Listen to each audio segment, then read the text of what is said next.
Welcome back to Show Me What I've Been Missing, the pop culture podcast. I said that podcast so weird just then. Oh well. That shows you the things you might have missed from the past. I'm one of your hosts, Elizabeth Stanton, and with us is our other host, Chris Mack. What's up? And Chris, do you want to introduce our guest? Yes. So guys, usually after a few episodes of Sex in the City, we like to split it up and bring in a special guest for like our movie episodes. And today we have writer, comedian, and scientist. So she ain't gonna tell you about that. Nicki Fuchs is here with us today. Say hello. Hey everyone, nice to. And she is a scientist, which proves that you got to be smart to be a good comic, because she's a very funny comic, and you can't do that without being smart. For sure. Yes. Thank you.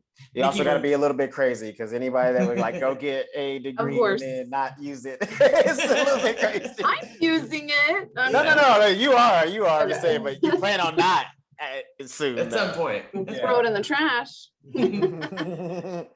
Up top, and we can always revisit this. Nicki, do you have anything you want to plug up top? Yeah, next Tuesday or the 28th of September I have a show in Long Beach, California at a bar. Right on. It's you can find the information on my Instagram. Mm-hmm. Super stoked for it. Yeah. We will, of course, link Nicki in the show notes and information and tag her and everything. So be sure to find her. We were having a fun chat beforehand all about the science element of her life. And before we get into the movie, we do need to acknowledge the sad passing of Willie Garson, who played Stanford on Sex and the City. The bulk of our show has been about Sex and the City, and we'd be remiss if we didn't say a little rest in peace. Cast and crew have spoken out, and everyone said he was amazing, like loveliest dude, and so our condolences to family and friends and anyone who knew him.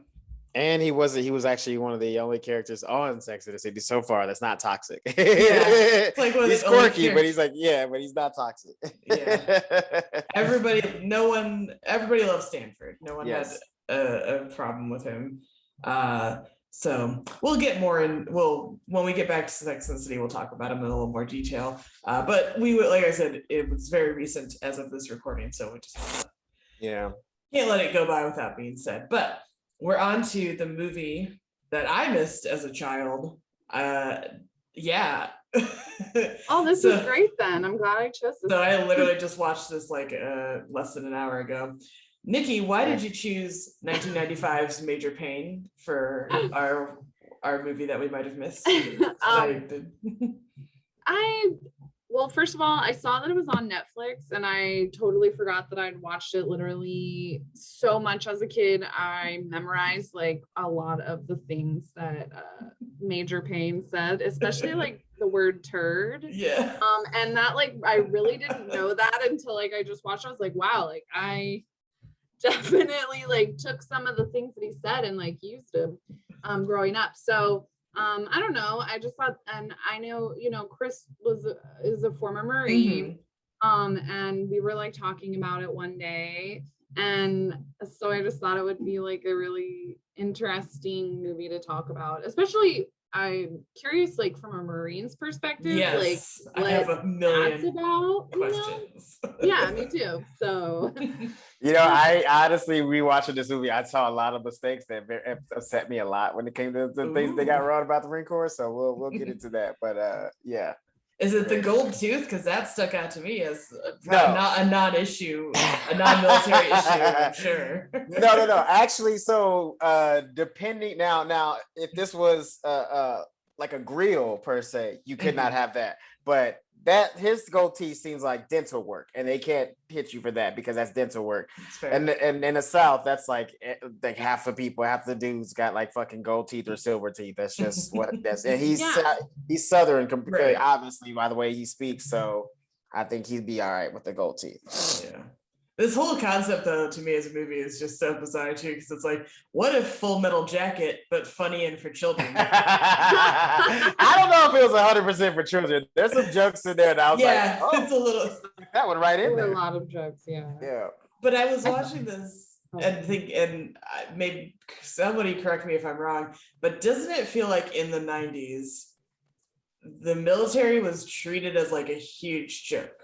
Like military things were funny and like it wasn't a big deal. Like because the other one I watched a ton, that maybe you guys did in the similar vein, was Sergeant Bilco. It was on all the time, and I love Steve Martin. Yeah, and Phil Hartman's in it. Yeah, a bunch of other great people blanking on all the cast. In the Army now with Pauly Shore. That was another like spoof military movie. Yeah, there was a bunch of those in the early mid 90s. Yeah, because I feel like we did the Gulf War. Yeah, and then I mean geopolitically, I don't know the ins and outs of how that turned out for us, the United States. But yeah, I just feel like have this strong feeling. I'm like in the 90s, it really felt like the military and the Army in particular. Wasn't there the Navy movie with Kelsey Grammer where he was like a Navy Down Periscope? Down Periscope, yeah. I spent a lot of time indoors as a child watching TV. Yeah, Down Periscope was definitely a big spoof. That was so like naval culture and shit like that. I guess all the dick jokes in there. Yeah, a lot of dick jokes. A lot of gay and dick jokes. Yeah. Yeah. So maybe. So I guess all branches represented. Way to go! Good job, everybody. You know who doesn't get made fun of enough though in movies? The National Guard. But I guess they're already like, so it's like they're kind of made fun of in the world themselves. So like we don't need a movie about them. We already like barely consider them military. Hey, don't hate on the National Guard. My mom served in did a National Guard service in between having my brother and then having me. She did 6 years in the National Guard. Is that right? Oh wow. Mm-hmm. Yeah. Well, thank her for her almost service. Oh,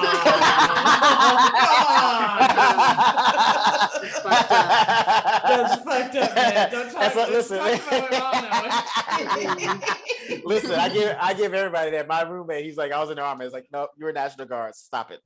I won't let you claim the Army. I'm not sending her this episode. Fuck. No, but her dad. She probably heard. Yeah, she probably. No, her dad was a Marine, so she has like utmost respect for military, actual military service. Yeah, they're probably not the only ones that get made fun of, except for like the only time Coast Guard. I feel like no, Coast Guard doesn't get made fun of. No, well, they do. Like National Guard only gets made fun of. I feel like subtly, because like they're always the ones that get called in like disaster movies, and they always get fucked up by like whatever monsters attacking the city, like they can't handle it. So it's like a little jokey joke there. Then the real military has to come. Right, the military shows up and then they get yeah. So I feel like that's like the little jokes that they have in movies for National Guard. Nicki, do you have any like military background or affinity, or you just really like an adult man yelling at children? I don't know why. I really like Damon Wayans, and yeah, he's great. One of the things that I noticed, and I don't know if you ever watched My Wife and Kids, but in the beginning of the movie, it said it was a My Wife and Kids production. I thought that was interesting because I think My Wife and Kids came out after that. Yeah, that was his production company that he started a while, like when he started making like his own movies. After he kind of got it, because like the Wayans have like 50 million people in the business, and they like it's ridiculous. Like literally, I was laughing in the scene where he's like, "I am not your damn brother." I was like, "But you're his uncle though," because it's still related. And those genes are so strong, you know exactly which kid. Yeah, that's what I was saying. I was like, yeah, but and like even though he said it's like we could be, everybody's probably thinking like, "Are you sure? Because you look like him." Yeah, you might be his brother. That's funny. And my dad was in Vietnam. He was in the Army. Okay. But he was drafted, so he was there. Shit, I feel like everybody was. I don't know if there were too many volunteers when it came to Vietnam. I feel like 80% of the force that was over there for sure drafted. Except for the really crazy motherfuckers that like wanted to go. Yeah, well. But there's always that. There are a few. Yep. I have an uncle who served in Vietnam. Yeah. Oh, okay. Like on purpose? No, I think. I believe he was drafted. Okay, I was like, man, it's possible, but it wasn't likely. I think everybody got drafted. My grandpa was drafted too. Yeah, which is weird because is the implication that Major Payne served in Vietnam? I think so because he's constantly yelling about Charlie. Yeah, he says Charlie, and then he was telling that little engine that could story that sounded very Vietnamish. And then remember too at the end when he's having the little fantasy of like the white picket fence of Vietnam guy comes out, or Viet Cong guy. That makes sense. Yeah. I was like, oh, I was too. Questionable. Which would make sense because like if you, I mean, the way they set up this character, he's clearly a career Marine, so he probably joined at like 17 and like didn't leave until you know whatever age wise it made sense because he would have been like in his late teens, early 20s during Vietnam, and he's late 30s. And a lot of people back then too were like if they really were trying to join and shit like that, a lot of people too, you could join even earlier, like 16, just like faking the paperwork, and they were like letting it go because they needed people. So he could have been like 16, 17 maybe when he joined.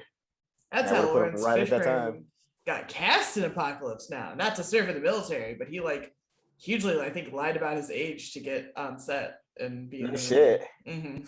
Any means necessary. I feel you, bro. Yeah, but again, not to be in the military, but just to be in the movie about Vietnam, which was to me hilariously parodied pretty effectively after he gets booted out of the Marines and he's in the room. He's like, it's been 2 weeks since I've killed anyone.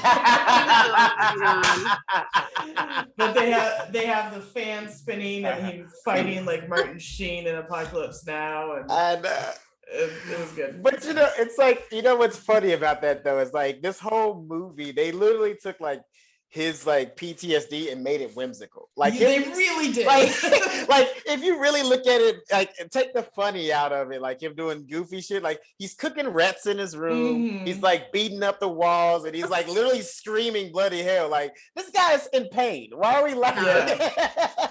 Like he's literally going through some shit.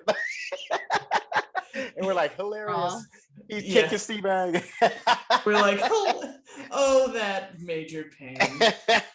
He had like multiple PTSD like flashbacks during like the whole movie. And when I was a kid, I did not know that. Like I have no idea. And I just think it's really funny because my dad has PTSD too. So definitely like seeing it now was like, oh shit. That's you were telling me that like wasn't one of the rules in your house like you couldn't walk around at night because your dad might wake up and freak out? I do. When I moved to live with my dad, my stepmom was like, hey, like if you wake up, you got to be careful if you're going to go downstairs because your dad will wake up and like maybe he could choke you out. So it was like a whole thing. Oh no, that's what I didn't realize and they made it up until like I don't know, last year. Well, also too, because like I even think about like we're talking like clearly he has a lot of like PTSD because like he couldn't even tell a bedtime story to a kid without it being like a war flashback. And here's the thing, that's the funniest scene of the movie. Like, I laughed my ass off, but like going back to think about it, I was like, we're literally laughing at this man's trauma. Right.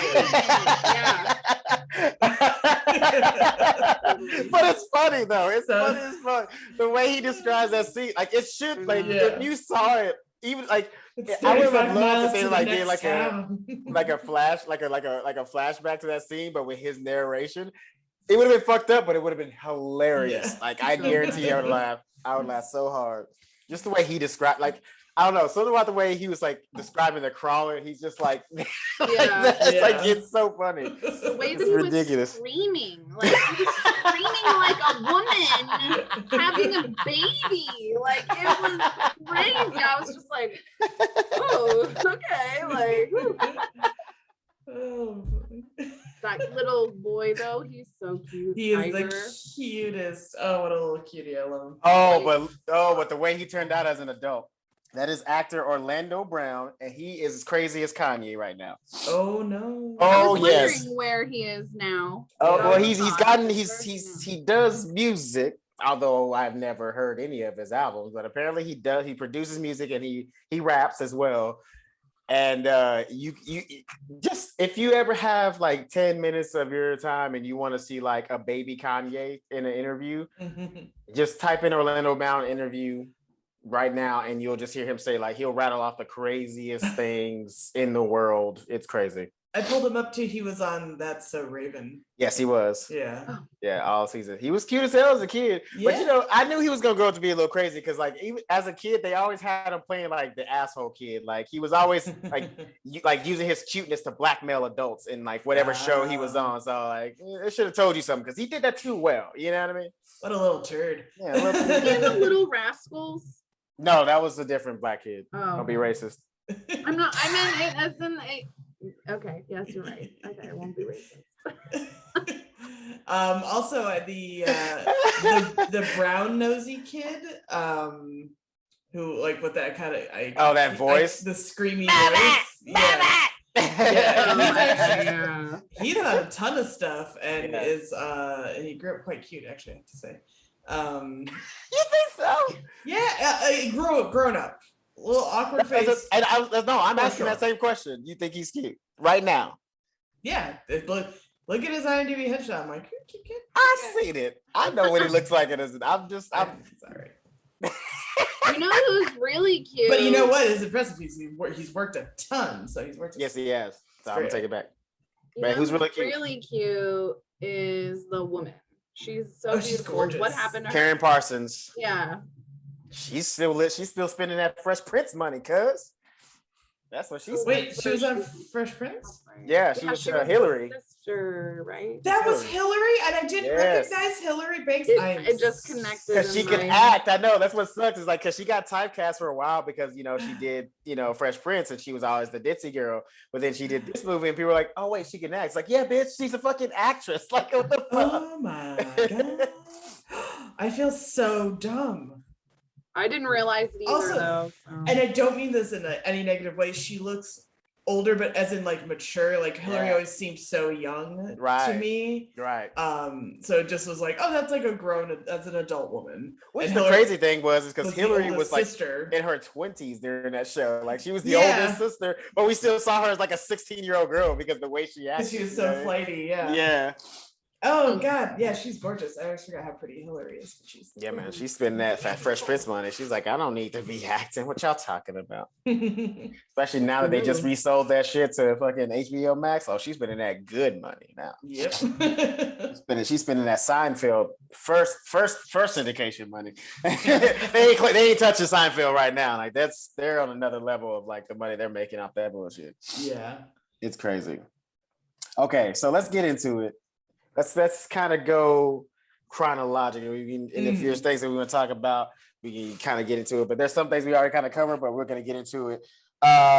So opening scene, we hear Bad to the Bone playing, which is a little bit on the classic, This is actually the only way I know this song is from this movie. I'm just going to put that out there. I know. Oh, I've heard it in so many movies, I feel like.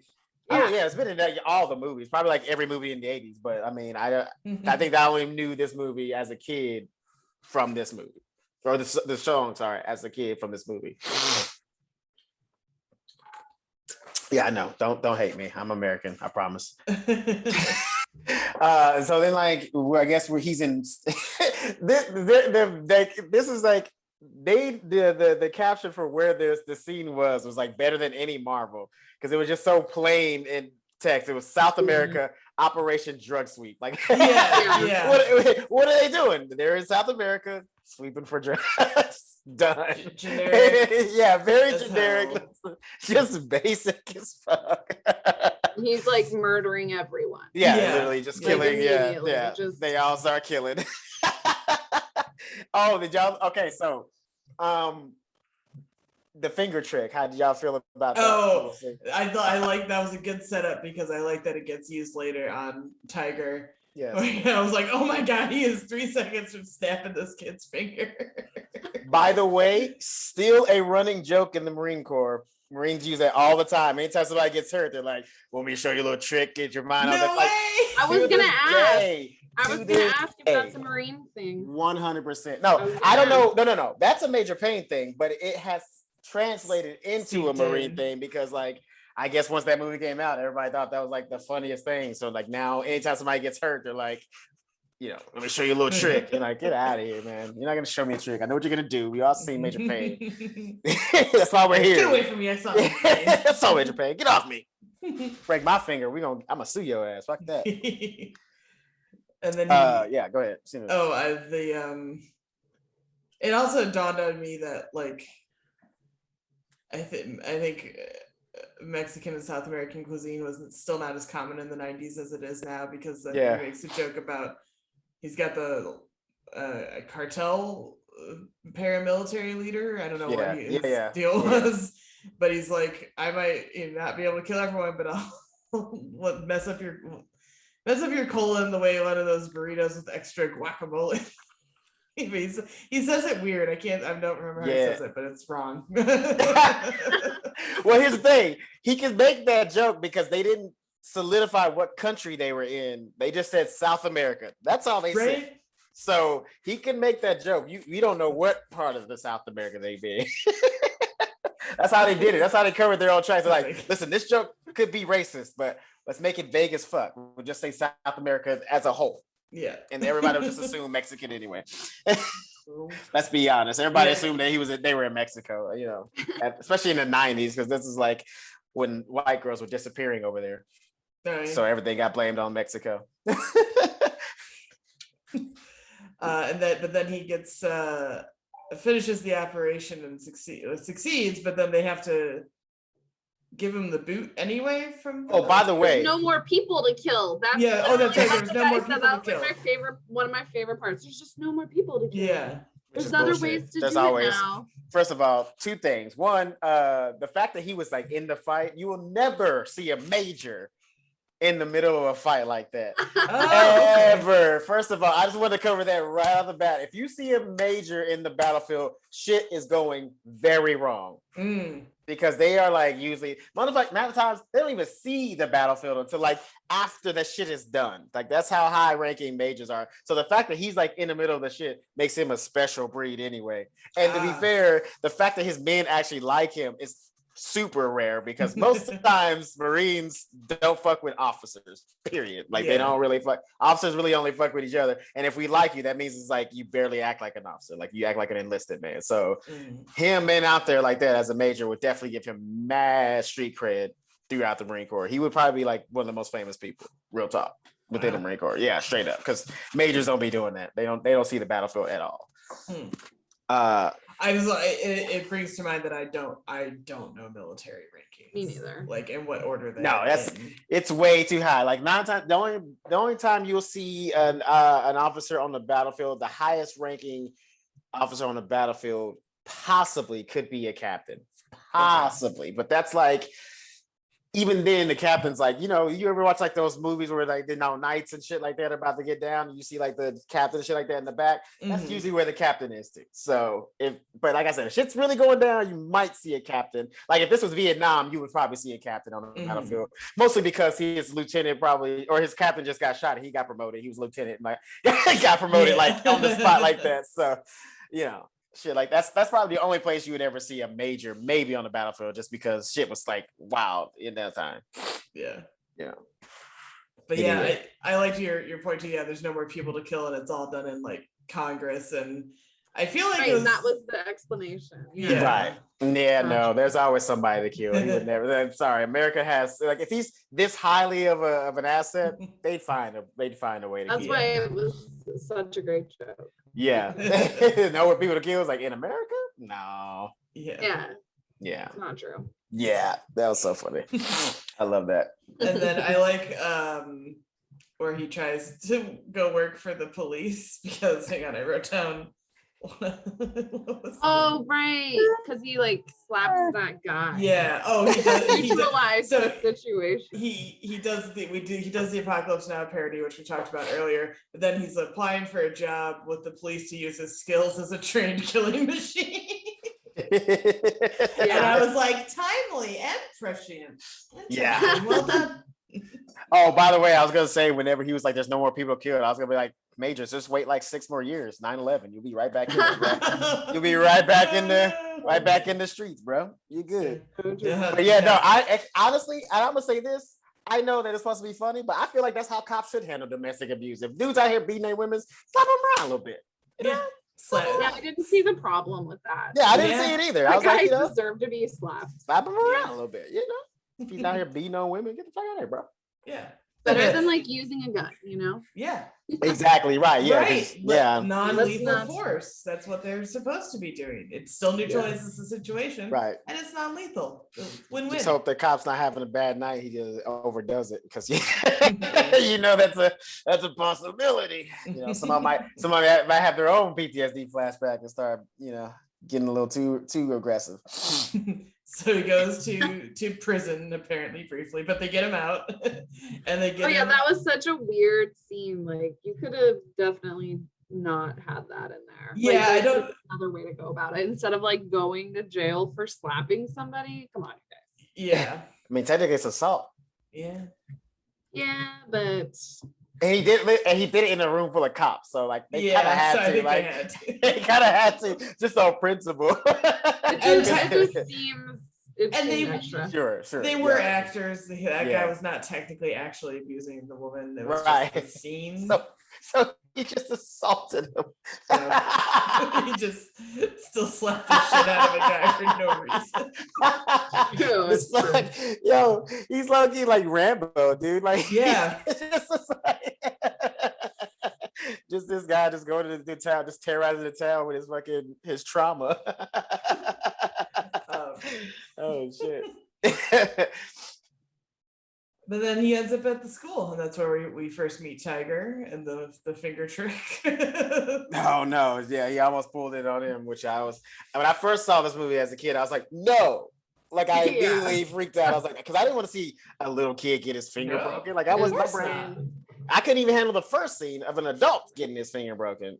So I was like, I wasn't ready for this. Y'all didn't tell me I had to get my stomach ready, but he didn't. So it's all good. Yeah, Orlando Brown was a cute kid, man, but he went a little cray in the end. Yeah, I mean, they say it's the drug. They say it's drugs. I don't know if he's like crazy or if it's drugs or whatever, but something happened. But I mean, that's what like adult or like kid stars, right? Like that shit. Yeah, kid actors can have it rough. Age is tall. Yeah, Taylor's all the time, bro. Yeah, straight up. Oh, by the way, another thing I gotta talk about. Yeah. So we see him, he walks in and he's in his uniform. Mm-hmm. First of all, wrong uniform. That's what I was gonna ask. It doesn't seem right? So when there is a certain uniform you have to wear when you are transferring to a new unit. Period. That's just regulations. That's what it is. They're called dress alphas.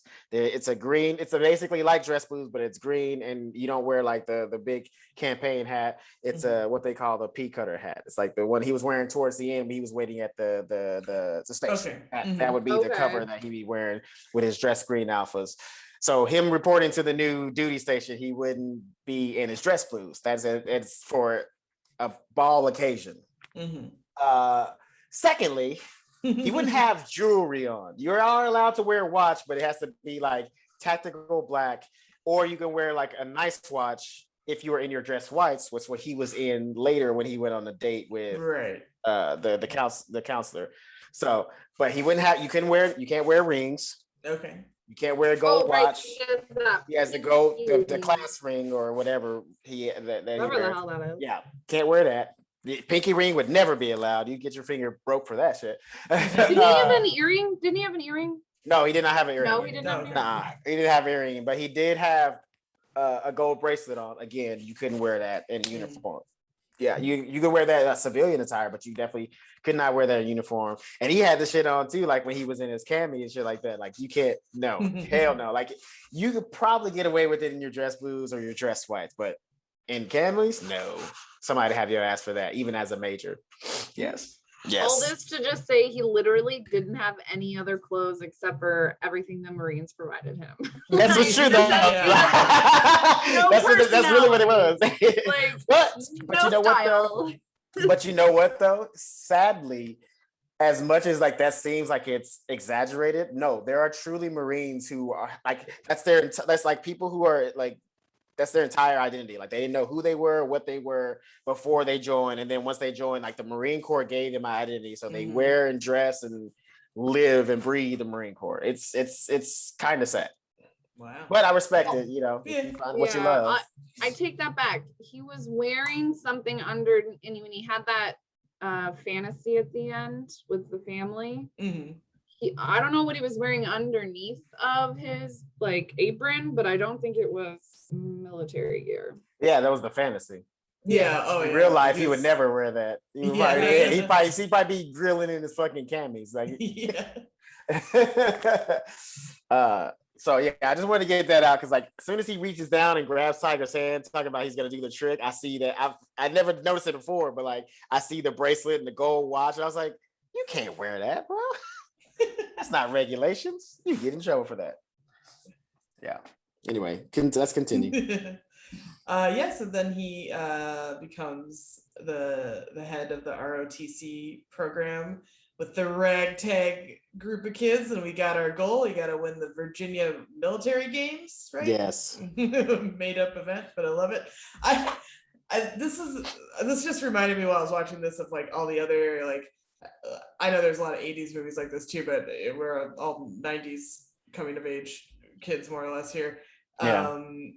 Like Heavyweights or yes, that's my movie. I love that movie. Camp Nowhere. This one is 80s Whitewater Summer with Kevin Bacon and Sean Astin, if anyone's seen that. Sean Astin is like a nerdy kid, but the parents send him on like a wilderness like thing with like a small group of boys, and Kevin Bacon's kind of like their sadistic leader, but then he gets like grossly injured. It's horrifying. He breaks his leg and like it's popping through it's utterly horrifying. But they all have to work to get him back to safety. I think the kids partially caused injury because he was being so sadistic that they kind of like lash out and like mess up some kind of rock climbing thing with him. But yeah, but anyway, I feel like there aren't these kinds of movies for kids now, which I find sad. I think they're missing out on like the kind of like going from a ragtag group to being some kind of functional unit, however that may be approached. With the montages and the training and the honestly though, and I was thinking about this too, just kind of what you were saying, like if they were to remake this movie, I don't know if you can make it with like millennials, like you know what I mean, like can't make it you couldn't get them to pay attention. They'd be like, fuck you, I play like no, because everyone would immediately be like, you can't let him insult the kids like that. That too. No matter what kind of character building it might be, everything's too mean, which some of the insults were a little personal mean. True. I mean, welcome to the Marine Corps. That's how it is. Right. But I mean, it's people are like, no, they're children. Won't somebody please think of the children? Yeah. I definitely don't think it's like would stand today.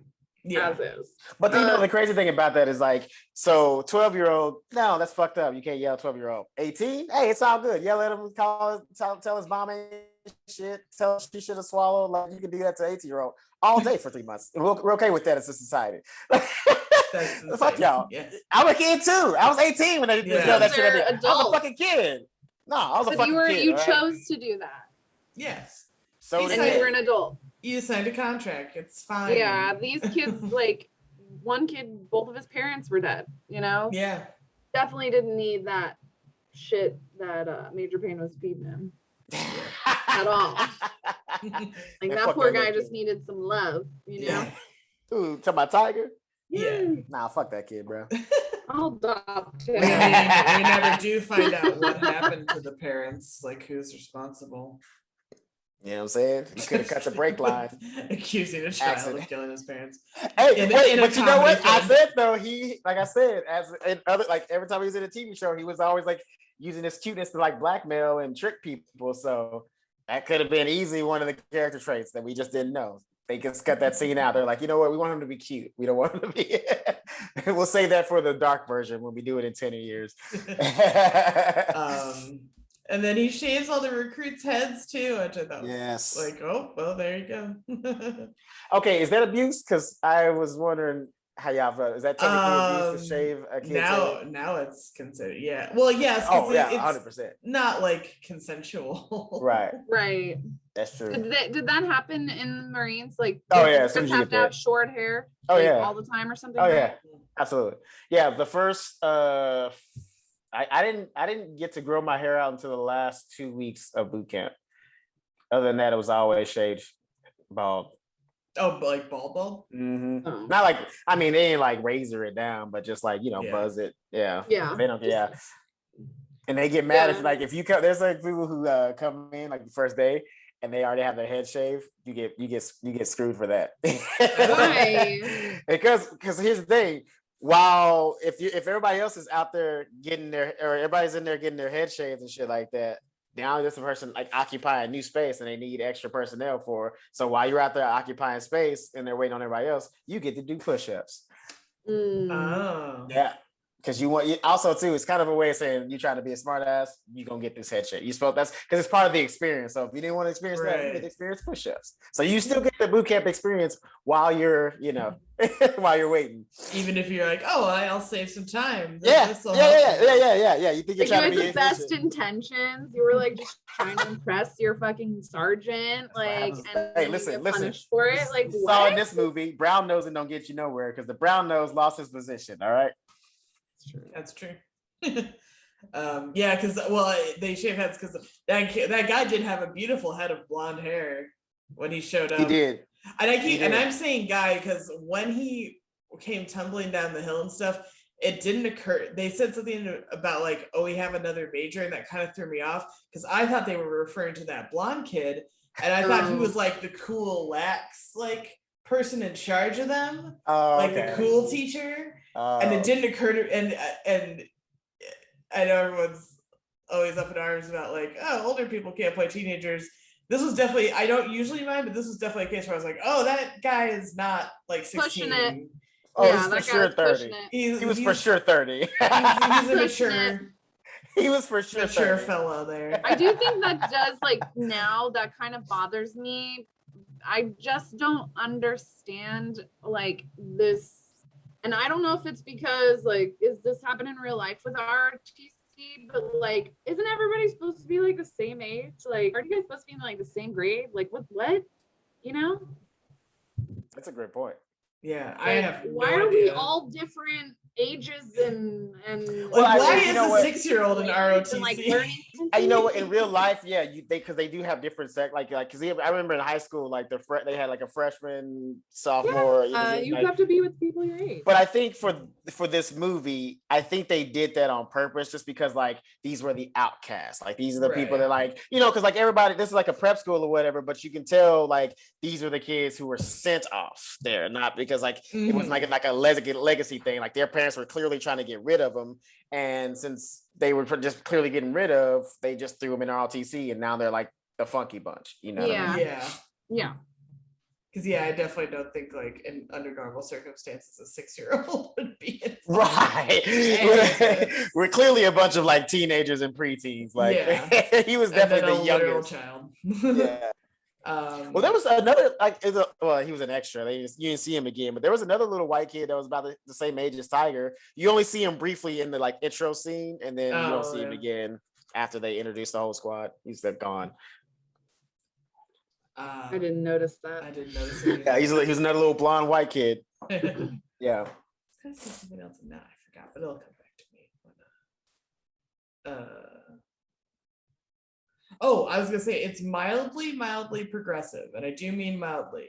That there is the deaf yes, cadet, and he's not treated any differently for being deaf. It only really comes up like once or twice and it is treated as a joke because he's like, do you know sign language? Can you read lips? And he doesn't do actual sign language to tell him to like follow orders. But I give them a half point for not making it like he can't be part of the group or any. We welcome all, hop to it, and he does his paces and stuff with the rest of the group. No. Yeah, and clearly he like can function just like in my actually beyond most of the guys. Like he was clearly athletic. He was clearly like talented with the spinning of the rifle stand. Yeah. And like also too, it's also progressive in a sense too, because the drill instructor doesn't even treat him any different. Like he still threatens him the same way and insults him the same way as anybody else. And that whole squad, like nobody's exempt. And I also love the part that like when the kid, because he's like, "Are you deaf?" And he's like, "Yes, actually, sir, he is deaf." And he has to do push-ups. He's like, he has to do push-ups for speaking out loud. I laugh at that so hard because that shit could happen. Like you could, like I've seen people like help out a drill instructor, like forgetting a word that they're trying to say. And then for speaking, they get to do push-ups. Like just because the drill instructor's embarrassed, they're like, "Fuck you." So I laughed at that so hard. I read that in the trivia that Damon Wayans did do like drill instructor training for several weeks before starting the movie. You can tell. Yeah. They said he nailed a few certain like movements and things like that. But they also, the little piece of trivia, whoever wrote it up, I pointed out that drill instructors do have to be mentally quick on their feet in terms of like coming up with stuff and keeping things running and whatnot. So I thought, and they said that because he has the comedy improv training, it all kind of worked together to his benefit for the movie. No, absolutely. Because it didn't feel like, it was kind of like, Army's, performance in Full Metal Jacket. Like you could tell there was some experience there. It wasn't just like trying to make it up or like going too hard or doing what they think a drill instructor would sound like. Because even like the way that Major Payne spoke, like his cadence. I want to talk about that. Yeah, the way his cadence was very, like you could tell he's been around some drill instructors before, because that's what I wanted to know. Isn't that like how they talk, or at least a version of that? Oh my god, I didn't realize like how much that this time around, like I guess paying attention more to Damon Wayans as like an actor, I was like, he's so good. Yeah, like he's so good, like just everything, like all they were saying, like it felt like he really was this character, like it wasn't Damon Wayans. No, absolutely. And I applaud these kid actors, man, because like how hard was it probably to get through that scene? Like how many takes they probably have to do of this intro, because he's improv the entire time, so you don't know really what he's gonna say. You just they just know probably like when he's gonna go to what kid, and at what when he tells them to get down, they'll probably do that. But like they didn't know what he was gonna say, so they probably cracked up a million times. He was saying some wild ass shit, and you could even tell like at some points like when they were supposed to laugh that they weren't supposed to laugh. You know what I'm saying? And it feels like he kind of like just adjusted to whoever like laughed, the hardest, because he was saying some shit that was wild. This is one of my favorite tropes of like gruff adult man with children. Yeah, I love it. I fall for it so easy. Like it's on Ted Lasso right now. Roy Kent with his little niece Phoebe, and like he was like coaching the like little girls soccer team last season, and it was the cutest thing in the world because he's got that deep voice and he's barking orders and cursing at them and everything, but like he's not mean to anybody, but he's just like, "You go fucking kick that ball way harder than you did last time," and they're like, "Okay." And I love it. I think I like secret softies on like gruff dudes. I'm like, what a treat. It's like my favorite trope. Yeah. I liked that they like melted his heart by the end. Yeah. But, they like broke it. I don't like it. The Marines want him to have a heart, they issued him one. Right. I love that. Yeah, I love that. The Marines wanted me to have a wife, they would have issued me one. That's a really, because I feel like I've heard that like that before. But it's jokes like that where when people like really refer to Marines as jarheads, it's like it sounds like a dumbass thing to say, like, I shouldn't be married. Marines, it's so dumb, but it's also a very clever joke. Yeah. For that character. Yeah. Absolutely. Cute stuff. But to him, like the way he speaks is definitely like how, because like drill instructors don't really like speak. They almost like sing to you when they talk to you, because even when there's like it's like because there's like a rhythm to it, like the way they march you, the way they yell at you, like the way they even like give instruction, just like there's low-key doing like poetry or something. It's crazy. And I felt like sometimes you can't even tell what they're saying. Yeah. But they, like, whoever's listening or like whatever, that team, like they knew everything. But like to me, I was like, what is he saying? But like, it's that melodic, like flow of whatever. It was really weird, and I was like, I need to know, like, is Yeah. this real? Because I felt it kind of feels like that's kind of real. Like, Yeah, no, it is. And Yeah. and he definitely, like, to go back to what Elizabeth said earlier, like with the trivia, I'm thinking about it too. The voice that he has, for sure he was hanging out with real drill instructors, because that's a drill instructor ass voice. Like, I'm telling you, you hear the weirdest voice. It's either really super deep, or they always talk like this. Like, that's kind of how, like, that they all like find their whatever unique voice that they have to speak. It's like an elevated version, or like a secondary personality that they have when they talk. It's crazy. So he definitely must have, figured that shit out. Love it. So he gets the kids through their paces. They try to get rid of him. Am I jumping plot points by any chance? Well, let's see. Oh, well, I did like. Well, they try to get rid of him because he's working them too hard. Hard. Making him run the obstacle course in the rain and shit like that. Oh, I love that he pulls the live grenade. Like, you know what? I kind of like this detail because it was kind of cool, because so he pulls out the grenade and all the other kids start running, which is actually smart, because if you don't remember, during the intro scene and they're making fun of him, like making noises, he pops off rounds in the air. So clearly this guy keeps real weapons on him, and they fucking knew that. But fucking the leader dude wasn't there yet, so he didn't see him pop off rounds. So that's probably why, like, he thought, that's fake. Like, why would he bring a real grenade? It's like, oh no, he brought a real gun. By the way, another problem, you don't discharge a weapon into the air. If he was gonna shoot to get someone's attention, you would shoot into the ground where the bullets don't have the ability to land on somebody after. That's what I was thinking. They always show that in movies of people shooting up. And no, unless you have blanks, yes, feel free, because it's going to give you these. If he has just blanks in that, and the only thing he was using that for is to get attention, then fine. But yeah, if those are real bullets in there, you would not shoot into the air. You wouldn't discharge a period to get somebody's attention. But if you were going to do that, you would shoot it into the ground, where the bullets go into the ground and don't come back down. Or you shoot it into the closet to get rid of the. Another thing I had a problem with. I was like, you would never do that, dude. Bullets go through things, and that range. It's like a school full of children. He killed a kid in his bed. Like, there's no way he did not shoot a kid in the face when he shot into the closet. Like, he killed a kid. This I think speaks to somewhat my darker sense of humor, that I thought there would be like an actual person in the closet in the movie. I mean, I didn't think that because I've seen it, but I was like, it crossed my mind. And I was like, oh man, what if somebody was in there? I was like, oh my god. It was like a kid who was like just fucking with Tiger. Like he was just hiding in there, and then he like popped out, like started, or like a real monster came out. I did think because of the way I like didn't know what the plot would be like, and so sometimes in these movies, like their like past comes back. So I thought maybe the vaguely South American military gentlemen were going to like attack the school, and the kids were going to have to like help defend. Which there is some movie, like there is a movie or two like that. I think this is a Toy Soldier. This is apparently filmed at the same place as whatever Toy Soldiers was. Which one's Toy Soldiers?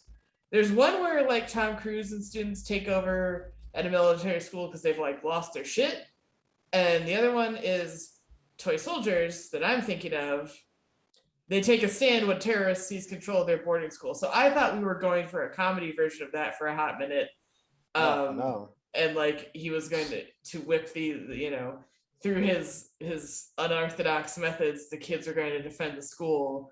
And that was going to be a thing. I much preferred this version that was simply discipline and hard work will earn you the trophy. You cannot simply steal the Virginia Military Games trophy. It must be earned. Yes. And the benefits of like discipline and routine, but also opening your heart a little. Versus like, we've got to save the school from fucking South American terrorists. One of those is slightly more palatable. I don't know, but for a lot of reasons. It sounds like we need to rewrite the Major Payne again and use that part two. Actually, that would be. I wouldn't be mad at a sequel if that was the plot of it. Let's be honest. Aren't we surprised that it hasn't happened yet? I mean, that's been remade. I'm surprised. I'm not because Damon Wayans owns the rights, so he would never sell that shit to be remade like that. Or he would remake it himself. If he did, I'd be okay with that because it'd Yeah. probably be good. Because the way if he gets like his brother, like Keenan, to write on it, maybe a little Marlon, like it'll probably turn out to be a good movie. I'm If surprised. anybody else get a hold of it, it might be trash. So Oh man. Oh, by the way, so they use so use like they're trying to get rid of him. They use some pretty extreme methods. Can we say this? Can we agree on this? They try to get rid of him. Hiring the biker. You Well, mean? first they try to basically poison him, which I think is Right. hilarious because That was one of my favorite things as a kid. Yeah. The fart clearly that the blew fart. him out over. No. That was. That was funny. first of all, he's been in the Marine Corps since he was probably 17. He's been living off of MREs. You can't fuck up his stomach. Their stomach is tough. It's basically concrete at this point. Like his stomach is so strong. Like you probably could have given him 6 of those fucking cupcakes and he wouldn't have been on the toilet. Like that's if anything, they just dried up some of the shit that the MRE was. Like that's easy. I was saying, I was this close to getting some MREs for an earthquake kit here at home and decided against it, as my mom has had them. It's like, they suck, don't fucking buy them. She didn't know how to cook them. I got you. I'll show you. Oh yeah. I'll tell you Well, which ones also to get. remember, I'll she's tell you which eating ones to get. ones from the 80s, so That's the they're- same ones I ate. Trust me, they they're don't go probably bad. original. They don't go bad. I think some of the ones I ate, especially in boot camp, were definitely from Vietnam. And I'm not bullshitting you. I'm not bullshitting you at all. Oh No, my no, God. because they last forever. They last forever. It lasts for real. Like you Yeah, can they put, do, yeah, you can hold put it, an MRE. yeah. Yeah, you can put it in MRE, and 50 years later, still bring that bitch out, cook it, eat it. It's good. All right, well, maybe I'll Then buy you some. get cancer tomorrow. You probably will, but it's still good to eat. You was gonna So get many cancer regardless. Yeah. preservatives to No, make that you was gonna get cancer regardless. It didn't matter Obviously. how long it's been in there. It was just gonna get it just because of what it's made of. Although I did see that somebody did like a YouTube like try it out, like taste test. They actually didn't hate them either, but I don't know if they weren't eating like military issue ones. They were eating like the ones you can just buy like online. Mhm. So Yeah, there are different versions of them. Air Force has the best ones. Trust me, if you ever get an Air Force MRE, it's the bomb. why do they get the best one? I don't know. They just do. Bullshit. I guess because most of them are officers. Because if you're in the Air Force, 9 times out of 10, you're probably like somehow connected to the pilot thing. Yeah, so mostly officers. That's probably why they get the good shit. Officers always get good shit. Yeah. Okay, so they tried Try to to dose poison him. Tried to dose him. They tried pedophilia. They tried to set him up for pedophilia. Oh, right. If we just breezed past that, I didn't even think about that as a kid, but they literally tried to like set him up as a pedophile to get rid of him. Oh my god. Yeah, you're right. I didn't. They dressed the fat kid up in a dress. Oh right. Yeah. And try to get him to like Take a lay in bed next to picture. him and take pictures. They like, come on, Where these he kids slept are with his evil. Eyes open the whole night. Which is Yeah. super Another creepy. By the way. Vietnam trick. Yeah. That's real shit. That's real shit. Motherfuckers did train themselves to do that shit when they were over there. I have a friend who just naturally she sleeps with her eyes more open. I like never noticed it, but like at like 5th grade camp, like people were pranking all the students, like the teachers did for it or whatever. They were drawing on like faces with magic marker, and they got to her and we're like, oh, she's awake, and moved on because her little eyes were like half open. So they were like, oh, okay, we won't do it to her. So she's like the only kid Creepy. who didn't get picked up with like, you know, marker all over her face. Yes. She was happy. But yeah, but as she is not a Vietnam veteran, yes, this was clearly a Vietnam like trick to sleep with your eyes open, which I can't even imagine. Yeah. When I'm tired, I can barely keep them open. Yeah, I mean, that's what I'll say. Like, I laughed. I just thought about that because I never thought as a as a kid, you don't think about that shit. But as an adult, I was like, dude, these kids are fucked up. Like, I mean, I understand that you want to get rid of him, but this is like, you're gonna put this man in jail if Yeah. you know what I'm saying? Like, you're not just gonna fire him. He's gonna go to jail and be like, and also pedophiles get treated the worst in prison. Like, people fuck them up the quickest. So like, why would you guys are fucking evil, low key? Y'all kind of deserve this shit that's going on to y'all. Like, y'all gonna go that far? Like, there's no way he's that bad. There's no way he's that bad to where you could throw that moniker on him, which was great because like he was also nice because he just made them run in a dress. That's the Yeah, nicest that's what I'm punishment. talking about. Yeah. The dress thing. Was that like not cool? or whatever we're calling that. I don't know. Was that like PC? I mean, well, yeah, because there was like he kept calling them ladies as if being lady is a weak thing to be, which is not. I mean, we're tough as hell. At this time in 1995, you guys weren't that tough. It was proven in 1995. Women were the least toughest in 1990. The year G.I. Jane came out, you evil. I don't know. I don't know if it was I think that was a little bit later. I think that was like let's check. 97. 97. Okay. Yeah. No, yeah, that's when women were strong again. After 97. Whatever, we always been tough. No, I'm just fucking. I know.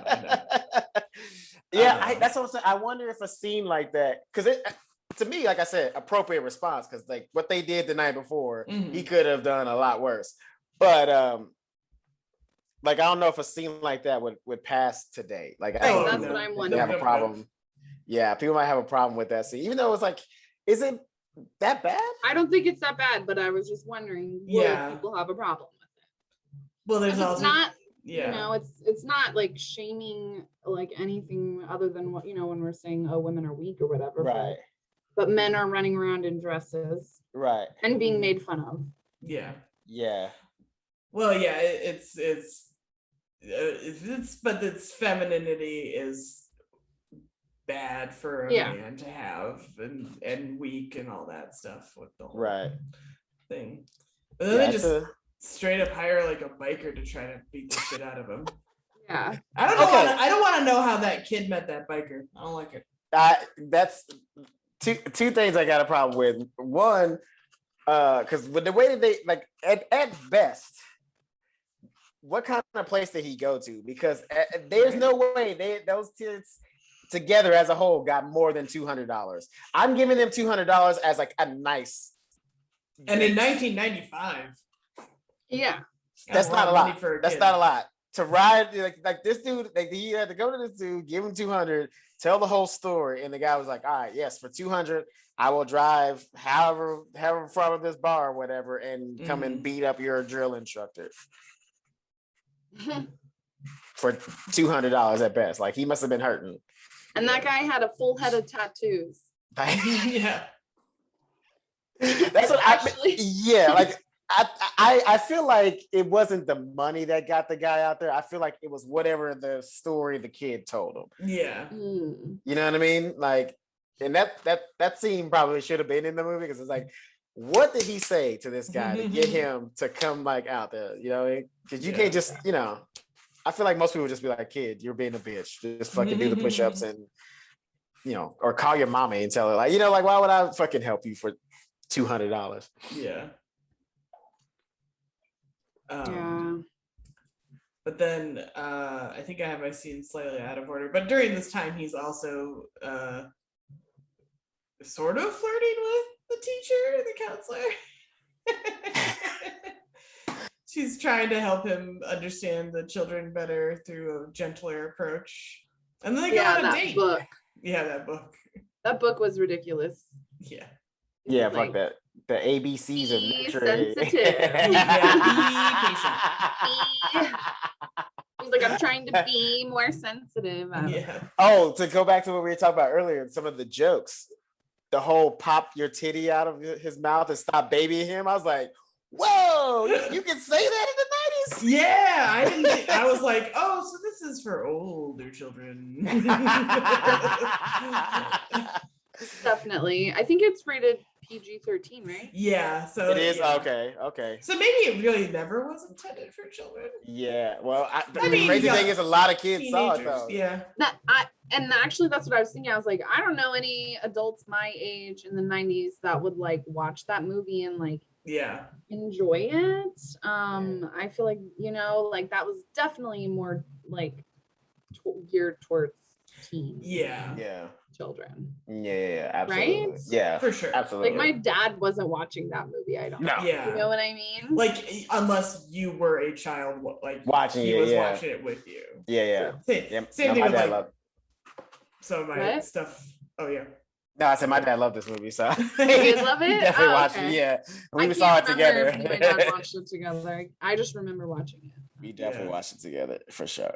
I think I saw not this, but I think my mom watched. Now, and I remember this was definitely geared towards kids. I still remember going to school because like one of the most quoted lines from the movie was like him talking about how he's gonna take his left foot or right foot and put it across the left side of his face. And then that whole scene was like, "You said you would kick me in the face." And he's like, "You called me a lie." Like every kid was doing that scene when I was in school after this movie came out. For sure. So it definitely wasn't geared towards adults. I don't remember the quote. And in hindsight, I was just thinking that my mom took me to the second Ace Ventura movie in the theater. That's pretty adult themed. Is cartoonier for sure, but it's definitely cartoon, but definitely no. There's a lot of jokes that I didn't realize were adult jokes until I watched it as an adult, and I was like, "Oh, he was just jacking off in this movie." And the kids were like, "Yay, Ace Ventura!"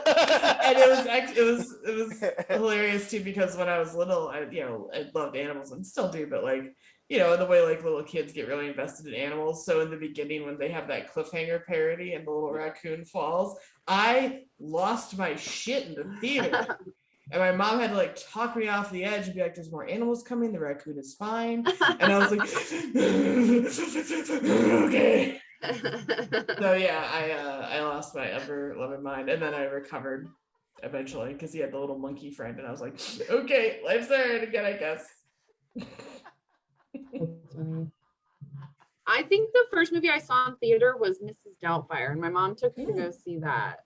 And I don't know if that's like it's borderlines. It borderlines. All Robin Williams I feel like kid movies. Right? It has. Yeah, and it's hard. He had a lot of adult jokes in his movies. Yeah, he's so appealing to kids. Yeah, and it is like a family movie. Yeah, but it's kind of heavy if you think about it too, with like all the divorce stuff. Like, I get sad. I get a little sad watching it now. Like my parents are divorced as well, and like the little ending thing about like it's it's not how the family is, but it's the love that's there, and I'm like, that's fucking beautiful. And like well, my parents were divorced when I was watching it as a kid, but like that didn't click with me. Now I'm like, families are what you make them. Fuck. Okay, I'm good. I'm fine. But yeah, I mean, there's enough like funny parts, but I guess they just kind of count on some stuff sailing over kids' heads. Yeah. At a certain point. Yeah. Yeah, I mean, I mean, there's a lot. Yeah, definitely did, because like, watching this movie as an adult, I definitely realized a lot more adult jokes in it than before. Yeah. So wait, where are we now? The biker and so he beats the biker up. And we get to the date, right? The dates, yeah, the date. First of all, sorry, did you say date rights, right? Right, yeah. Okay, that's that. Okay. Oh, the way that he eats that. Yes, food. that was my biggest question too. Is that a military Marine thing? Yes. Why? I like because basically it's taught to you in boot camp, because like literally sometimes you only have like 5 minutes to eat, and literally 5 minutes, that means for everybody get in line and to get their food and try to eat within 5 minutes. So like literally you just take your food, put it in a big mountain, and just scarf down whatever you can, and then you're moving again. And my favorite, so we are an audio podcast, but if you are watching the video, the way your hands just moved like so fast looked like the movie. It was perfect. It was, yes. No, because that's literally what you have to do. You just gotta like just pile it on and take your utensils and just shovel it into your mouth and try to digest it before you're right back again. Oh, it's also another thing too, just like picking up time, because if you're out somewhere, like if you're in the jungle or in the desert or something like that, and like you're trying to eat real quick and like get rid of evidence, so like in case anybody's tracking you and shit like that, you gotta do it fast. You know what I'm saying? So it's basically just to save time and shit like that. It was just like so much food. It was a lot. It was a full plate of food. I want to go to that restaurant. Though they do not skimp on portions. That's wonderful. Yeah, no. I mean, it's Virginia, it's the South, so Yeah. It also, I was very disappointed that the woman didn't eat. She was kind of repulsed by his way he was eating. Right. Women don't eat. That's but see, they didn't make it like that. They made it, she was kind of repulsed by watching him eat. So it wasn't like I'm trying to be cute thing. I don't know. I feel like she could have like portrayed that better, because I didn't perceive it that way. She just said that her stomach hurt.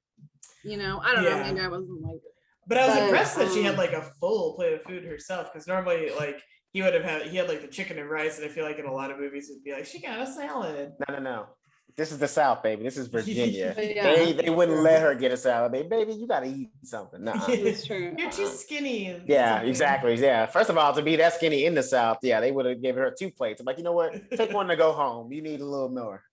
Well, my other food question: do you find you still eat really fast now, or is that No, I definitely take my time now. No, for sure. Nikki knows I eat slow as shit. I actually eat really fast, so Yeah. I totally related to him doing that. Like that's like just me normally. Yeah, she's super fast. But I just thought it was crazy, and I was curious about the military aspect. Yeah, we definitely do that. And then we get I love him dancing, doing like the robot and Cabbage Patch, and the He Michael was Jackson. actually, but for his character to be like so uptight the way he is, Yeah. he's actually some pretty good dance moves. Yeah, I was thinking that he let loose. yeah. Like I mean, like yes, they were old dancers, but they were like they were good old dancers. Like he could do them Also, well. Who knew that was like the foreshadowing to like how they were gonna like win the competition? Right. Yeah. Oh wow. Yeah, well, because he does the Michael Jackson like leg kick. He did the whole thing, and then Tiger does it at the end, and because you see like Holy once they shit. start like preparing for the dancing, or I don't know why I called that, but the whole thing that they do at the end, there's like the scene where he like has this like very like interesting looking like look on his face, like he's thinking about what they're gonna do, but then they don't like show you anything. And then at the very end they do it all, and it was just like, oh man, that's crazy, like to think about. Yeah, I never thought about that. The dance scene being used later like that. Yeah, it's totally true, because he definitely, like a lot of the moves that he did on the floor, Tiger does at the end of the Good nice. little bit of Nice, screenwriting. nice catch. Good Nice little catch. bit of screenwriting. Seen the movie a million times, never thought of it that way. Never connected the two. And you just showed us what we've been missing. All right, show's over. See you guys. Thanks for watching. We don't even talk about nothing else. I mean, Yeah, we got like 30 minutes. kind of just like mic drops. She just mic dropped on us. Meanwhile, while he's on the date, the kids try to go steal the trophy, and he doesn't go well. And he tips off the school that they were going to try to steal the trophy. Yes. I guess it was a lesson to be learned. Yeah. Like, you know, Elizabeth said earlier, it's like you can't just steal the trophy. You got to earn that shit. It's way better if you earn it. You know what I mean? Which I mean, I don't know, because like the way they made it seem like, did he know that they were gonna get their ass beat? Because like that's kind of mean if he really sent them to like get their ass moved. Yeah, I think he did. I think he did knew that. That's a very dad move. He was already their father. That's a very dad punishment. Send you over there and get your ass beat. Speaking of the dad thing, I thought this scene where the leader guy, I don't remember his name, his dad shows up wasted in the middle. That was my man, very Michael Ironside. He always plays an asshole. He always plays the asshole or the villain. I've never seen him in anything where he wasn't an asshole. I've never seen him be a nice guy in any movie. Zero. He's always a dick. Yeah. But he's good at it. He's like a good actor. That other actor, Bruce Greenfield. He's always playing like an asshole. Like always. Never seen him play a nice guy. But like, I feel like they could have just did it way better. They didn't need that particular thing to happen. They could have just How do you mean?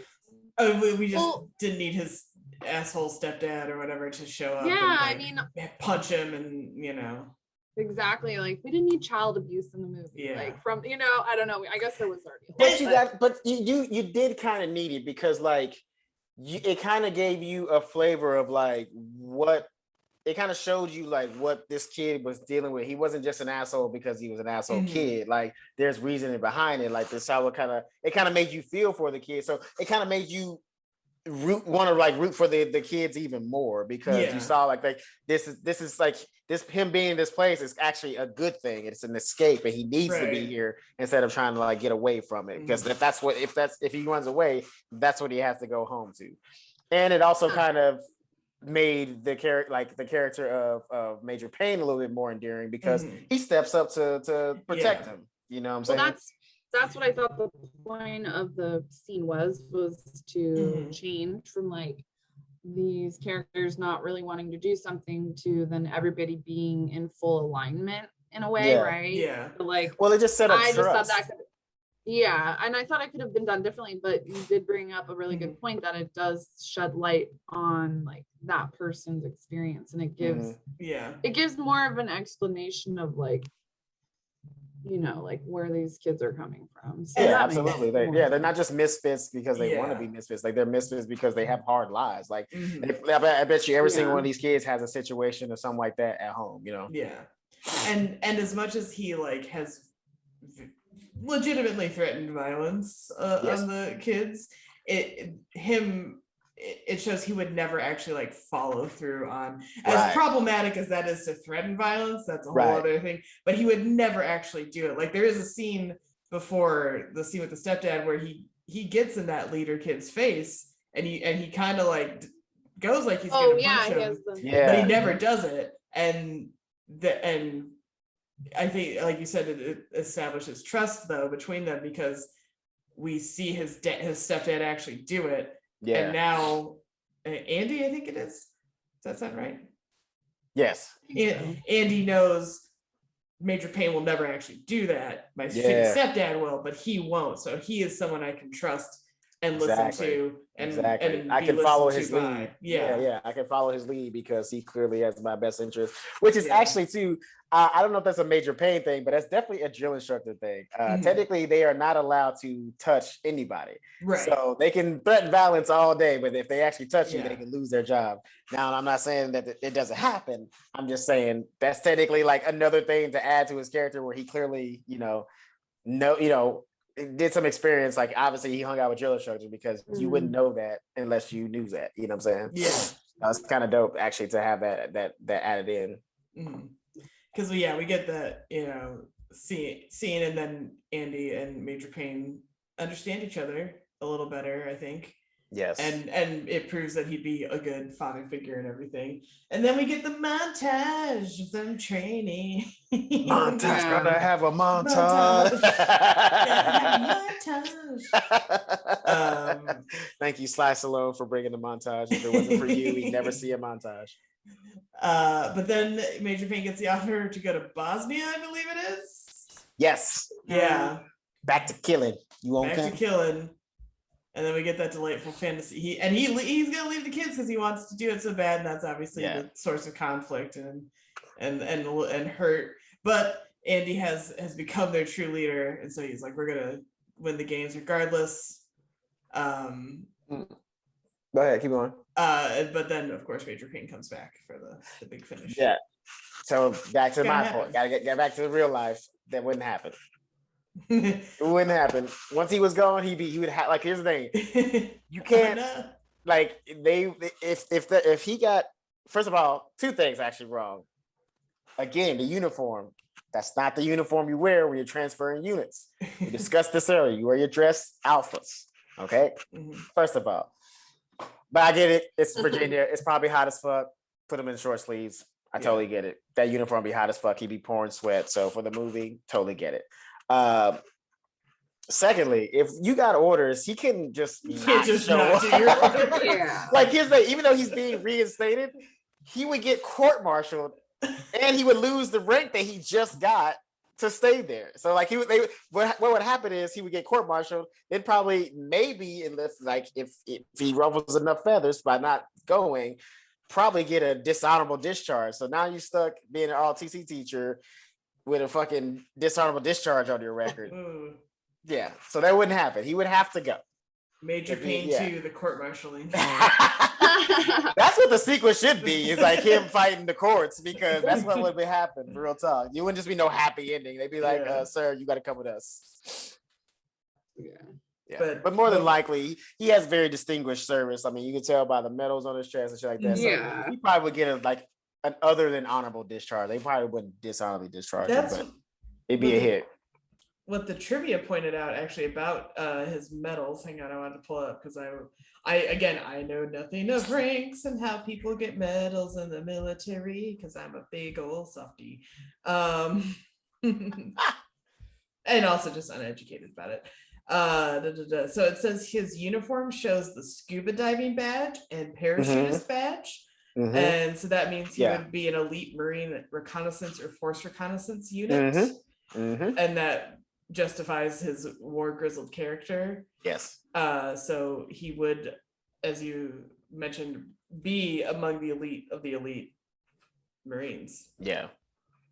Well, my question is, when he took the Bosnia job, had an active title. Is it the same as major? Because it obviously wasn't a major, or are they interchangeable? No, he was a step up. He was lieutenant colonel. So he was the next step. He was going to get his first star on his lapel instead of the so no, he would have so instead of gold, he would have gotten it would have been a silver leaf instead of a gold leaf. Yeah. And then the next one up would have been general. So you would have gotten the star after that. And then 2 stars and 3 stars and 4. Yeah. Yeah. He really blew it to hang out with these loser kids.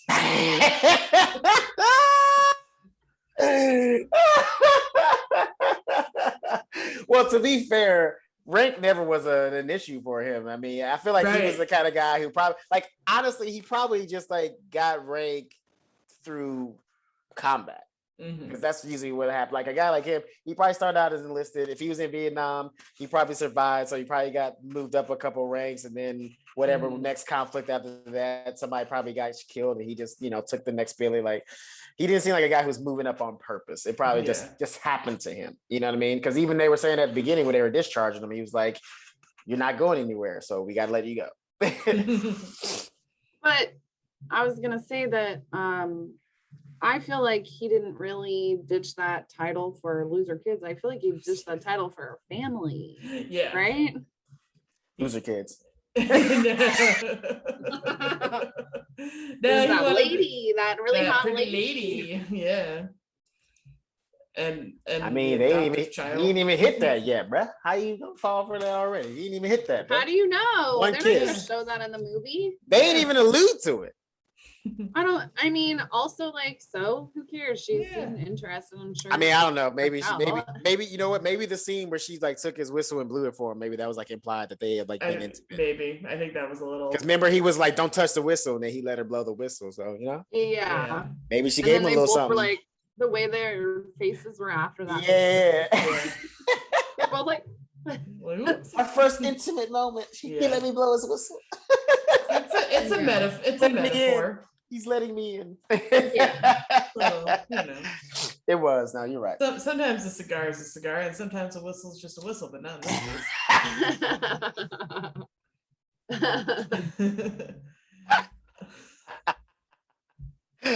Well, I mean, you got to take it for what it's art is really about interpretation. So it's how you interpret it.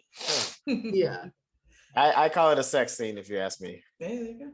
It's like, because it's like how Disney does it, where it's like a man and woman and they fight each other, but it like gets a little sensual. That's like how they like mask a sex scene. Like we were talking about Mulan, we did that. Like that was a very sexual fight. Or with our first movie that we covered. The Mask of Zorro. Mask of Zorro, the dance. Oh yeah. The sword fighting. The sword fight in the barn.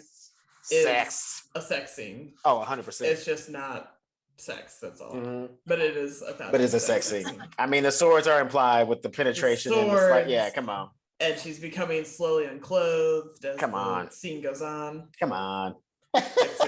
You know what it is. Yeah. Disney, we see past you, man. You ain't subtle. You ain't subtle. But then we get to the. By the way, go ahead. The fantasy thing, that would suck. I don't know if maybe it's just me. That would suck to have a house right by the train station. It would absolutely suck to have. I was thinking that too. That would suck because it wasn't like the train station where they're just like passing through. It was clearly where they go to pick people up. So every time a train comes to the station, that you hear that shit, they hit that whistle, like, fam. All night long. Yeah. Here's the thing. That is definitely an East Coast thing, though. Yeah. When I thought about it, Yeah, because I've taken the train like, around Philly and New York and stuff. And you do basically like train rides through houses, so it definitely was an East Coast vibe. Wow. Okay. Yeah. Wow. That's wild. Yeah, I wouldn't want that. I'd be like living next to an airport or some shit like that. Yeah, no, there's train tracks behind the house at the end of the street of my neighborhood. They weren't right on top of it, but I mean, they weren't that far at the end of the day either. And so we used to actually do mild train spotting as kids, just be like, oh wow, train, look at trains going by. So it wasn't commuter, it was like freight stuff. So okay. Yeah, see, that's not too bad, but a train like the train station like that, like this one, yeah, that shit is that's all day, consistent all day. Yep. Fuck that. Okay. So we're getting to he comes back. One of the cadets is hurt because one of the other team cheats, and then they get in a fight. They get in a fight, which I thought was awesome. Yeah, and he wants, and it proves Andy's a good leader because they can only disqualify the person who did it, and so he's gonna fall on the sword for that for the team. Yeah, but they're still like, what are we gonna do? And then that's when they put Tiger in charge. I keep wanting to call him Tyga, by the way. Why? I don't, because I he's a little kid, and there's the rapper Tyga.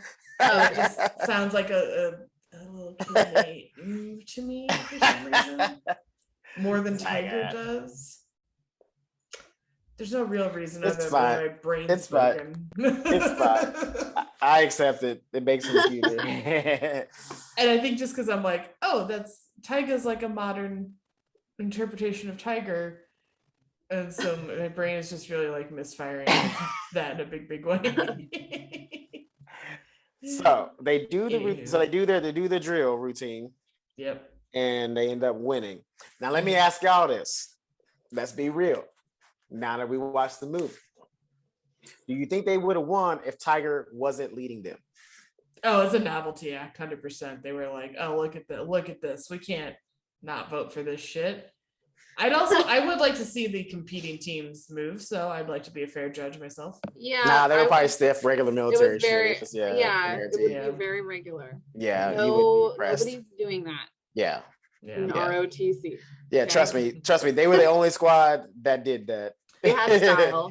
Or would they have probably like, and in real life they probably lost right, that's what I was gonna say. Like, I was gonna say for doing that. We were also thinking the same thing. It's like, man, they probably shaved a lot of points off because like that's where the fucked thing is too is like you can see the judges and shit, they were like grooving to it and obviously having a good time, but they still would have been like, yeah, that's a 3, that's a 2, that's like they would have lost and so bad. What's so funny about that is like, so that trope of like, we're the cool unconventional team and we're gonna like bend the rules or break them or do add flair where we're not supposed to.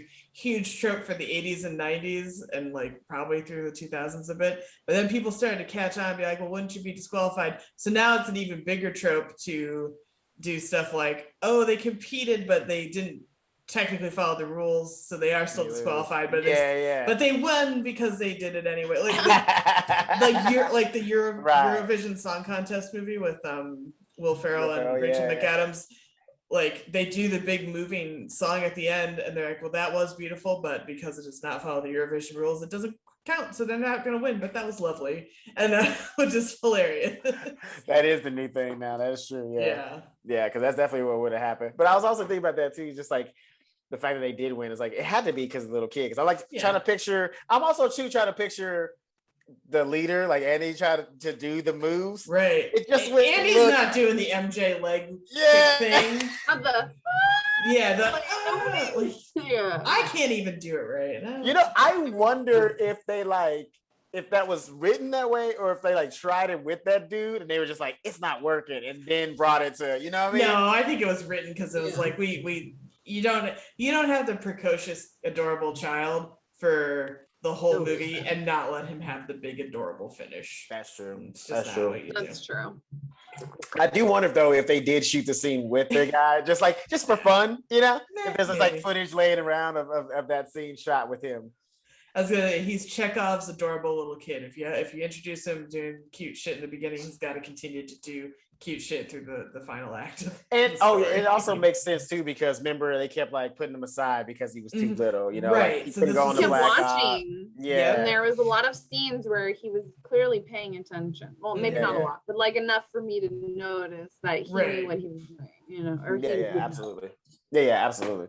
Yeah. And dude, it was so funny too when they were, did you see him? How cute he was? They were training with the pugil sticks, and he could like barely move with it. He was just like barely moving. It was so cute. I think it was like 3 times his size. It was the cutest thing. But then it all ends happily, and he becomes a full ROTC instructor. And then we end the gag with the blind kid. I don't know if this is progressive, but clearly the intention is he has zero intention to treat him any differently than any other cadet. Yep. But I think the way he sees it is like, if you're here, you belong to me. I'm gonna treat you the same way as everybody else. It just as hard. Again, my next question though is like, was that him shaving the head of the blind kid? Would that be fucked up in today's world? Would somebody? Yeah. And the dog. I bet Ishida would have a problem with that. Yeah. I mean, he didn't kill the dog. He just shaved it. It'll grow back. It'll grow back when he earns it.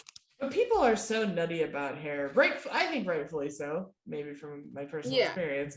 But I just on the without getting into the heaviness of that, on the lighter side of it, that always baffles me is that I've read tons of like advice column things, or like the Am I the Asshole on Reddit, like subreddit thing about like I'm a bridesmaid in my friend or whoever's wedding, and I have such and such hair, and they are insisting that I change it for the wedding. Like oftentimes it's cutting it. Like if they're like, I have really long blonde hair naturally, I really like it, and I've worked to maintain it, and the bride is insisting I have to cut it. It's like, your bride is fucking crazy. Don't do any of this. Yeah. Or like if they have funky colored hair, they're like, this one that really sticks out is like the sister had like blue or purple hair, whatever. And the bride sister was like, I need it to be, a normal color for the photos, because it's going to stick out and it's going to bug me. And she was like, well, she even got like a really nice wig, like a human hair wig, like you can't tell it's not her hair. And the sister still wouldn't accept that, because she's like, because I'll know under your hair is your weird hair, so you have to change it. No, that's just her being That's just a control. Yeah, that's a control. A fucking bitch. Yeah. So, but I think everybody thinks hair is really important, because we all have our own things in our head about it. You know what I mean? Yeah. It's our body, even though it's dead. It's dead when it comes. Like, this is just dead protein. Yeah. But like, that's a part of our body too. It's my dead protein. So that's true. Because if somebody shaved my head right now, I'd be very pissed. I mean, I'd have some words. I'd have some words. Yes, for sure. I feel like anybody will. Yeah. I think that's like, you can't do that anymore. Yeah. Well, you certainly can't do it without consent. Like, I had to shave my head with chemo and stuff, and I hated every fucking minute of that. I was pounding, what do you call it? Like hair vitamins and like collagen and eating salmon like a mad woman. The minute I did that, to like get back on track. And so some people embrace it though, and like I will say that's the one societal thing is like, bald should not, like bald or hair or shaved head or whatever you want to call it. It shouldn't be a big thing if people like it. It looks great on some people, and some people are better at embracing it. And I think the more people do, the better off we would be. That said, I hated every minute of it. I couldn't wait for my hair to fucking grow back. There are like 4 photos of me during that time period. I was like, I'm not taking it. My dad was like, "You're gonna post your head on Facebook?" I was like, "Are you fucking high?" So I empathized with the kids having to shave their head in the movie. Not really. It's fine. It'd grow back. It'll be fine, and it does grow back. So they're. I mean, we don't know the rest of the kids. The magical, wonderful thing about it is it does grow back. Sometimes for some people. But yeah, there's been like weird, like to everyone's other question is, there have been weird stories about like some kids getting their hair cut or shaved as punishment from parents for different, if they dyed it or just other things in general. And you cannot do that. That is assault. That is bad. So like some shit my mom would do. I feel like low-key, like if I came home with like blue hair, my mom would be like, all right, cool. Wow. Yeah. Now that said, I know we were like, oh, is that thing? I think within the context of them being in ROTC, like, don't you have to get a haircut in ROTC? Or like, yes, you do, yeah. If you join, as you said, the Marines or whatever, they cut your hair, whether you really would like it or not. Yeah. But it's part of the sort of contract of being part of that. Organization. It's a uniformity thing. They're trying to break you down to like the basic thing to build you into whatever they want you to be. Yeah. So that's kind of what he has to go through. As much as it's played a gag in the movie, I think it's not assault or crazy control as we were just describing it. It's like, well, it was gonna happen anyway. Why not do a funny jump cut of it? Yeah, that's true. Because I mean, that was the intro of the first one. So he was gonna get it shaved out, even if he wasn't an asshole. It just kind of made it a little bit easier for us to deal with it. Because he was a blind guy, but he was a dick about it. So shave his fucking head. I don't care if you're blind. You don't sass talk your drill instructor. I mean, he learned the lesson. He learned that lesson day one, which is the best time to learn it. Sweet. So that was Major Payne. Yeah, did it live up to your respective childhood memories since you've both seen it? And this is literally my first time seeing it. I thought it would be worse. You know what? Go ahead. I wouldn't like it as much. I don't know. I was like, oh, okay, this wasn't as bad as I thought it would be. Yeah, honestly, and it was actually kind of cool to see, like, yes, some of the jokes don't translate well to like the time period that we're in, but they were still funny though. Like they still like the comedy is still there. I could just see like where that could be problematic, but I still had a blast watching it. Like that, like the scene where he does the little engine that could story is still hilarious. The scene when they first, we meet the troops and gets them all in line. All those jokes still hold up to me, but like again, I can see the problematic, especially when he's like making fun of the fat kid, but still, like it's still funny. You know what I mean? Just whatever. So that was my big thing. Is like really noticing how we've changed as a society. Yeah. Like it's like because like a movie like this couldn't be written today. Yeah. Everybody would have a problem with it. And for a good measure too, but it's kind of cool to like go back into the 90s and see what like you could get away with, because there was a lot of things that it's crazy. But still good. And I also respect it big time as a tight little 90-minute comedy. That's a rare treat these days, because everybody's like, oh, just improv it and we'll let it be loose and fun, and now comedies are like 2 hours long. Judd Apatow, we get it. Your friends are funny. You don't have to let them riff in every scene and turn it into a 2.5 hour comedy. No one wants to sit through 2.5 hours of comedy, sir. Editing is your friend. Comedy is a tight little paste. It's all about time. It's all about timing at best. Okay, hour and 45, and that's if it's a love, like a romantic comedy. You might need a little bit more. That's it. 2 hours is not the go-to. Yeah, I'm often lamenting to me, and you may or may not disagree, bloated runtimes on movies where you watch it and you're like, you could probably cut a solid 30 minutes out. There's a lot of movies like that. Absolutely, for sure. Most of them are Marvel, but you're not wrong. Sorry, Disney, don't come for me. I'll work for you if you want me to, wherever you are. With all that said, Nicki, where can we will, like I said, we will include this written out in the thing, but where can people find you on the internet? Should they choose to do so, as they should? Oh, yeah. I like Instagram. I have like all my stuff on there. So you can just find me on Instagram at NFEWKS. Nice. Chris, where can they find you on the internet? You can find me everywhere: Twitter, Instagram, Cash App, Venmo at Mack Diddy Combs, MackDiddyCombs. And you can find me on Twitter and Instagram, or my two primary things. Although I've been dabbling on the old TikTok lately, so same username there as well. So have some fun with some more movie commentary stuff as is fitting, because my name on all those is at Elizabeth Movies. And then you can find the whole show, again, most easily on Instagram at Show Me What Podcast, and that will take you to all our other spots like Facebook and Twitter, and our YouTube and Anchor, and or however you choose to listen to this podcast and or watch it. Yes, like, subscribe, comment, rate, all and that then good shit.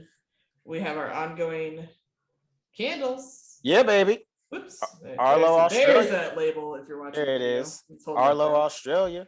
ARLO_ Australia on Instagram. And we've got promo code Show Me Miss. A lot of great options there. All sizes and reed diffusers. And did I see she's doing like the wax melts things now? Yeah. A lot of options, and they do smell great, and they are. I normally Chris does this, but he's done it so many times I'm taking over because I just want to try to do it from memory. Lead-free wicks, soy wax, right? Yes. And all naturally and ethically sourced ingredients. A lot of them from Australia itself. All of them. Correct? All All of them from from Australia. Good stuff. I do legit love. I have the lemon eucalyptus candle that I do just occasionally like take a whiff of while I'm sitting here. Fire. Nailed it. So it was rambling, but I got there. You got there, baby. That's all that matters. So when we return, we'll be kicking off season 3 of Sex and the City. But Nicki, thank you so much for coming by and recommending. This was a fun little movie. I really like. Yeah. This was where I think like you guys, I was like, I don't know what to make of it, but I had a good time. Cute little movie. Yeah, it's fun. Thank you. It's a classic. Yeah, it's a classic for sure. And so that's I had a great time. Oh, sorry. I'm awkward. No, you're good. I was saying I had a really good time. This was really fun, and yeah, thanks for having me on. Yeah, come back anytime. Pick another movie at your discretion, and we'll. Or if you want to come on and talk about. Yeah, if you want to, we'll tell you which episode to watch, and you can join for that. For sure. But that's it from us. So have a good rest of whatever you're doing. All right. Bye. Bye. Oh, you don't have to get off. I was just wrapping up.